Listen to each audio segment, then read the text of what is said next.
What you're watching is this live camera that we have there on the border of Israel and the Gaza, and we took it full, if you will. In other words, Blake Berman was on one side and it was on the other side because we saw this. This is live. You are looking live along the border there, and that's live audio as well. I know Trey Yingst is still there with us. From your position in Israel, Trey, is this incoming or outgoing, and what are we watching? He's working to get hooked up. I believe that this is incoming and that what we're seeing is the Israeli defense system, the Iron Dome, as it's so often called, working to intercept incoming. That's my belief. He's on the ground. We'll let him do the telling when he's up, hooked up and ready to go. Trey Yingst was watching him along with us. It looked as if Iron Dome went to intercept those, Trey. Is that right? Shep, Israel's missile defense system, the Iron Dome, intercepted some of those missiles that were just fired from the Gaza Strip into southern Israel. We are getting reports that at least one of those rockets fired from Gaza landed in a nearby city, a town called Sderot, just over the border from Gaza. This is a town that often hears sirens blaring throughout the night when this sort of rocket fire does occur and these clashes between Israel and Gaza take place. What we saw behind me here just moments ago, Shep, and I can hear off in the distance what sounds like some sirens, which means there's likely some incoming rocket fire farther down the Gaza Strip. If you give me 1 second, Shep, I just want to look off in the distance here. We are getting... Again, in the distance, you can hear a bit of sirens. If it gets any closer, we'll certainly let you all take a listen to that. There's sirens piercing through the night in this region, and people are very used to this sound. They know right where to go. They know right how to get to the shelters that are close to the towns and also close to their homes in towns like Sderot, Ashkelon, Ashdod, many of these towns in southern Israel. But again, what we saw moments ago, Shep, these rockets fired from the Gaza Strip, some of them intercepted by Israel's missile defense system, the Iron Dome.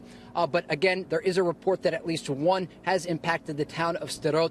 Hopefully, the civilians were able to make it to a bomb shelter like the civilians were able to make it earlier today to avoid any sort of casualty increases in this conflict that is continuing to erupt, Shep. We've always heard regarding Iron Dome that the more they lob at one time, the more difficult it is for Iron Dome to intercept.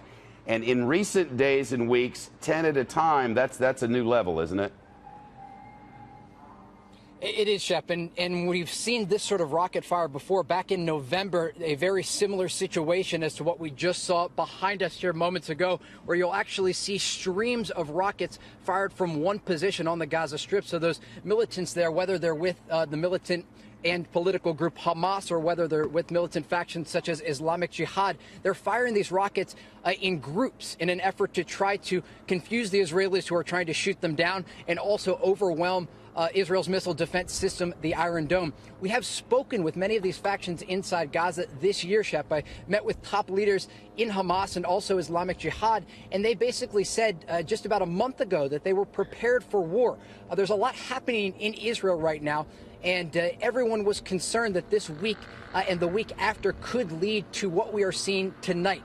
There are upcoming Israeli elections on April 9th. This weekend is the one-year anniversary of the Great Return March inside Gaza. These are the Friday demonstrations where thousands of Palestinians have participated each week. And then additionally, on top of all of that, we see the events in the United States today. Israeli Prime Minister Benjamin Netanyahu meeting with President Trump. So a lot of moving parts here. And then on top of all of that, you have to talk about the Iranian influence in the region, Shep. Oftentimes we understand that these groups are getting directions from top leadership in Tehran. Actually, Hamas officials told Fox News earlier this year that Hamas is providing them with weapons and money. So as you saw President Trump talking today at the White House, that the United States supports Prime Minister Netanyahu and Israel in their efforts to defend their country from threats from Iranian-backed troops in countries like Syria. As it relates to this Golan Heights announcement today, you're also seeing that inside the Gaza Strip with Islamic Jihad and Hamas, those factions there who also do receive support from factions and also high-level government officials in Tehran.